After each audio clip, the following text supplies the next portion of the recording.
Logo após a queda, Adão se sentiu muito arrependido por ter desobedecido o pai, mas o pai, em seu infinito amor, e vendo todo o arrependimento de Adão, ele novamente o acolhe como filho, e desde então Adão viveu unicamente para alertar seus filhos acerca das armadilhas dos caídos, já que ele conhecia a todos. É por isso que Adão foi tido como o maior profeta, não nascido de mulher, pois viveu mais de 900 anos pregando aos seus descendentes sobre o pai e desfazendo as armadilhas dos caídos.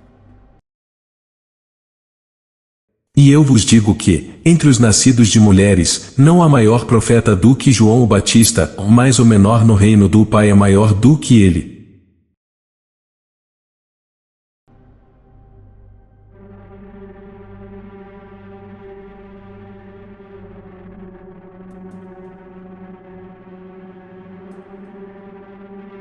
Adão e Eva a princípio tiveram 2 filhos, Caim e Abel, e Adão sempre instruía seus filhos aos ensinamentos do pai, mas Caim, assim como Israel, que nutria inveja do Messias, também nutria inveja de seu irmão Abel, pois julgava que o mesmo era o preferido, até que certo dia Abel, após sua colheita de frutos da terra, faz um agradecimento ao pai, pelo alimento que havia colhido. Caim, entretanto, tinha um coração que tendia ao mal. Israel percebe isso e seduz Caim a matar um cordeiro e oferecer ao pai. E assim Caim o faz, ele toma uma ovelha de seu irmão Abel, a mata e queima, oferecendo ao pai.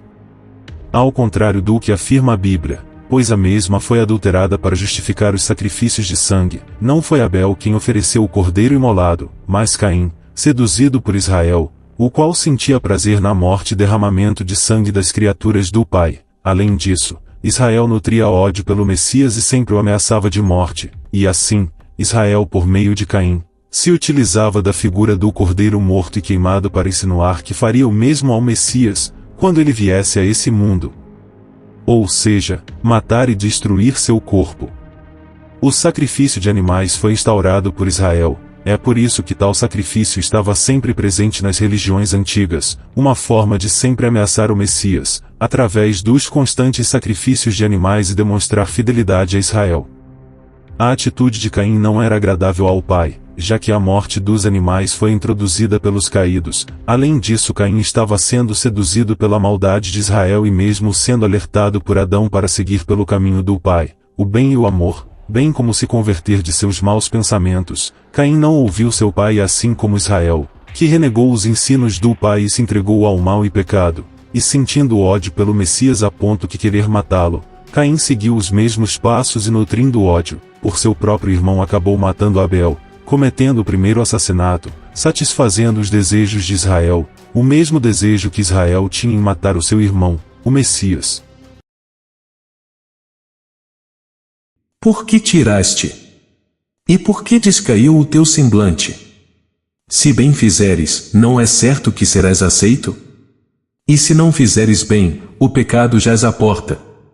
E sobre ti será o seu desejo, mas sobre ele deves dominar.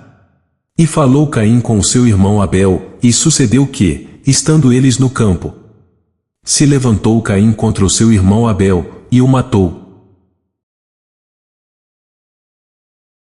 Adão teve vários outros filhos, aos quais sempre instruía aos caminhos do pai, bem como os alertava a respeito da perversidade e pecado dos caídos. Destes filhos nasceram todos os povos da terra, da mesma forma Caim, o qual, segundo o relato bíblico, recebeu uma marca na carne. Marca está na realidade que não foi dada pelo pai, mas sim pelo próprio Israel, já que Caim era segundo seu coração, e Israel queria garantir que sua linhagem se multiplicasse. Assim, na mente maligna de Israel, ele pensava que, como o pai tem seus filhos escolhidos, assim ele também teria seu povo escolhido, mas que, diferente dos filhos do pai que seguem pelo caminho do amor e luz, os seus seguiriam pelo caminho da maldade e pecado, assim como Caim.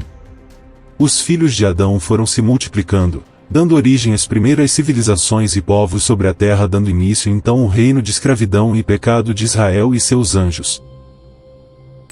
O inimigo ia permitir que vocês ocupassem nossos lugares vagos no reino dele. A criação de vocês foi um grande tapa na nossa cara. Mas meu mestre também compreendeu que se ele pudesse fazer o homem desobedecer ao Criador, então o destino dele espelharia o nosso. E vocês não decepcionaram. Então apareceu o joio no meio do trigo.